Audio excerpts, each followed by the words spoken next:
নমস্কার, শিলিগুড়ি এক্সপ্রেসে আপনাদের সকলকে স্বাগত। আমি ঋতু। বাংলার ইতিহাস গড়লেন রিচা ঘোষ। বিশ্বকাপ জয়ে উচ্ছ্বাসে ভাসছে শিলিগুড়ি। রবিবার রাতটা যেন উৎসবের রাত্রি। ভারতের মহিলা ক্রিকেট দল যখন প্রথমবারের মতো বিশ্বকাপের ট্রফি হাতে তুলে নেয়, তখন গোটা দেশ জুড়ে শুরু হয় আনন্দের ঢেউ। কিন্তু শিলিগুড়িতে সেই আনন্দ যেন দ্বিগুণ, কারণ এই ঐতিহাসিক জয়ের অন্যতম কারিগর শহরেরই মেয়ে, বাংলার গর্ব রিচা ঘোষ। দক্ষিণ আফ্রিকার বিরুদ্ধে উত্তেজনাপূর্ণ ফাইনালে রিচার 24 বলে 34 রানের ঝোড়ো ইনিংসই ভারতের জয়ের ভিত গড়ে দেয়। শুধু তাই নয়, টুর্নামেন্টে মোট 12টি ছক্কা মেরে তিনি গড়েছেন নতুন রেকর্ড। মহিলা বিশ্বকাপ ইতিহাসের সর্বোচ্চ ছক্কার মালিক এখন রিচা ঘোষ। ম্যাচ শেষ হতেই শিলিগুড়ির রাস্তায় শুরু হয় উল্লাস।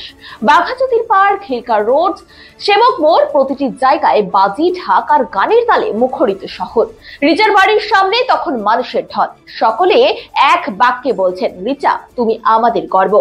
রিচার শৈশবের কোচ তপন ভাওয়াল বলেন, ছোটবেলা থেকেই রিচার মধ্যে দেখেছিলাম এক অদম্য জেদ। দেশের হয়ে খেলবো, এই লক্ষ্যেই ওর প্রতিটি পদক্ষেপ।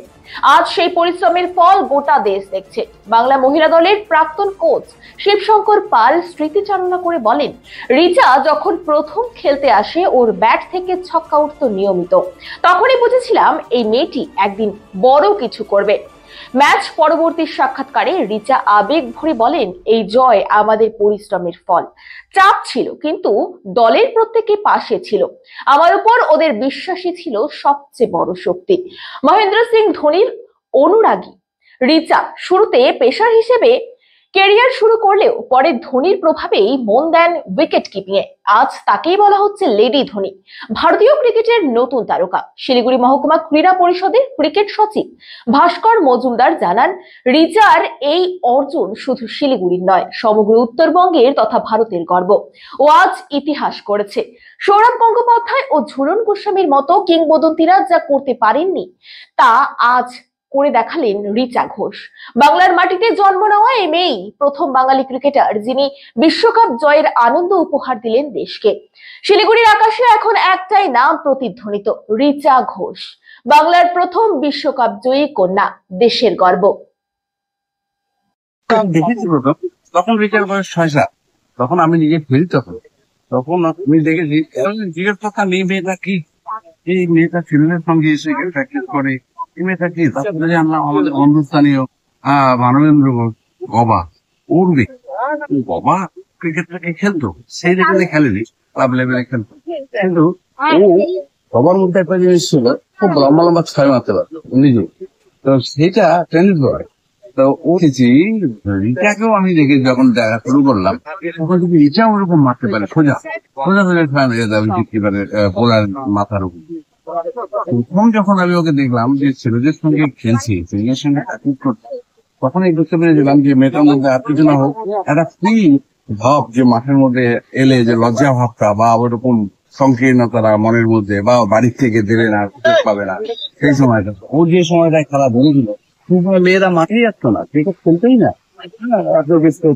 বা ব্যাডমিন্টন, টেবিল টেনিস, এই সমস্ত ছিল। শিলিগুড়ি টেবিল টেনিস ওর একটা ইচ্ছা ছিল, টেবিল টেনিস খেলা ছিল, কিন্তু ও হয়তো ক্রিকেটে এসে গেছে। কিন্তু যাদের ফিটনেস, যাদের অ্যাম্বিশন থাকে, আর যাদের মাইন্ডসেট থাকে, তারা যে কোনো খেলায় যেত।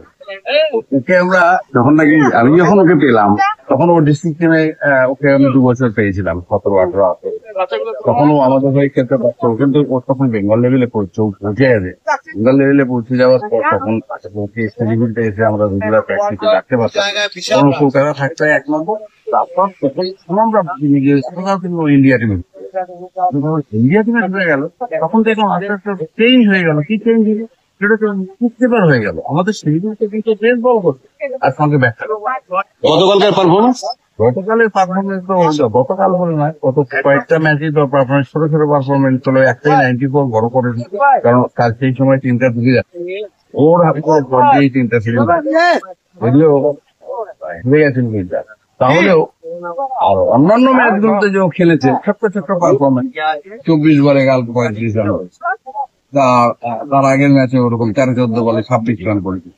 এই যে জায়গাগুলো ইন্ডিয়া টিমকে জেতাতে সাহস করেছে, তা না হলে তো আমাদের ইন্ডিয়া টিম ওই জায়গায় পাচ্ছিল না। যে সেমিফাইনালে যতই ভালো খেলুক, ও কিন্তু ওই রানের মেকআপটা, যে ডিফারেন্সটা ছিল, সেটা মেকআপটা পূরণ করতে পারছিল না। ওই জায়গায় ও গিয়ে টিমের যে ব্যাকআপ ম্যাচ গুলো ফিনিশ করার দিকে যে যাওয়া, সেটা ও করেছে মেইন কাজ। একজন শিক্ষক হিসেবে আপনি কতটা খুশি আছেন, কতটা আনন্দিত? আনন্দের সীমা নেই। এই আনন্দের সীমা আছে আমাদের এই ছোট্ট ফিলিং। এই শহরে থেকে এই জায়গায় আমাদেরকে নিয়ে যেতে পারে, আমাদের প্রাউড কোথায় হবে? আমরা তো ভাবতেই পারি এইখানকার এই মেয়ে আর সারা পৃথিবী তোর পাবে। আমরা মানে সেইভাবে সেই অর্থে আমরা কিছুই করছি না, মনে হচ্ছে যেন এত ঘরের মেয়ে কোনো করবেই। কিন্তু যে এখন পরিধিটা কত বড় আমরা পরিমাপ করতে পারি। আপনার নাম? আমার নাম তো দেখেন 34 রানটা একটা ওয়ার্ল্ড কাপের মতন জায়গায় বিশাল রান। ওই 43 ওভারের নেমে 34 রান করা, যারা বড় ক্রিকেট খেলেছে, এখানে জয়ন্ত ভৌমিক আছে, অনেকে আছে, তারা জানে ওই 34 রানের ফ্যাক্টরটা কি। ওই 34 রানটা ইন্ডিয়া টিমকে একটা ভিত করে দিয়েছিল। এবং সেই রিচার্ড সেই দ্বিতীয় বলে 6টা আমরা এখনো ভুলতে পারছি না, কভারের ওপর দিয়ে 6 মিরাক্কেল খেলেছে Richa. Hats up to Richa. আমরা তো অভিবাদন আজকে ছোট করে কেক কাটলাম বাচ্চাদের নিয়ে। রিচা অভিবাদন দেখুন, শিলিগুড়ি মহকুমা একটা তো সংস্থা, কিন্তু নাগরিক সম্বর্ধনার ব্যাপারে তো মাননীয় মহানগরী নিশ্চয়ই দায়িত্ব নিয়ে করবেন। ওনার প্রতি আমার শিলিগুড়ি সকলের আছে, করবেন আমি জানি। সেই সময় যদি উনি আমাদের যা সহযোগিতা চাবে ক্রিকেটের থেকে, আমরা সমস্ত সহযোগিতা ওনার সাথে হাত প্রসারিত করব। 94 রান তো খেলেছে, দারুণ খেলেছে, কিন্তু রিচা দুটো ইনিংস মনে রাখবো, সেমিফাইনালের ইনিংস আর ফাইনালের ইনিংস। সেমিফাইনালে ওই ছোট্ট বলে ছোট্ট রান, কালকে সেই 34 রান রিচা কোথায় যে নিয়ে গেল ইন্ডিয়ান টিমকে, শিলিগুড়ির মান মর্যাদাকে কোথায় নিয়ে গেল তা আমরা কল্পনাও করতে পারছি না। রিচার এই সাফল্য শুধু ভারতের চ্যাম্পিয়নশিপের লড়াই না, শিলিগুড়ির মহিলা ক্রিকেটকে আরও এগিয়ে নিয়ে যাবে, এটা আমরা আশা করি। কারণ মহিলা ক্রিকেট আমরা শুরু করছি আগামী পরশু দিন থেকে। Hats up to Richa. রিচাকে দেখে কি এখন আরো বেশি, শিলিগুড়ি তো বটেই, বাংলা থেকেও কি আরো অনেক বেশি মহিলা ক্রিকেটার উঠে আসবে? দেখো শিলিগুড়িতে আগে তো রিচা, পুনম, পূজা অধিকারী, অরুণা বর্মন এই ব্যাচটা ছিল, তখন ওই 7 বা 15 জনের একটা টিম কন্টিনিউয়াস ছিল। কিন্তু এখন শিলিগুড়িতে 90 জন প্লেয়ার মহিলা ক্রিকেট এই বছর আমরা সই করে দিতে পেরিয়েছি। এটা আগামী দিনে এই যে রিচার এই সাফল্য, আমরা চেষ্টা করব যদি বিভিন্ন স্কুলে চিঠি দিয়ে মহিলা ক্রিকেটকে আরো উজ্জীবিত করা যায়, তার জন্য আমরা অবশ্যই চেষ্টা করব। আর বাংলার ক্রিকেট, মহিলা ক্রিকেট তো ভালো, আন্ডার 23, 14 সিনিয়র লেভেল খুব ভালো টিম। আর যেখানে ঝুলন গোস্বামী, রিচা এরকম প্লেয়ার বাংলাতে আছে, অবশ্যই বাংলা এগিয়ে যাবে।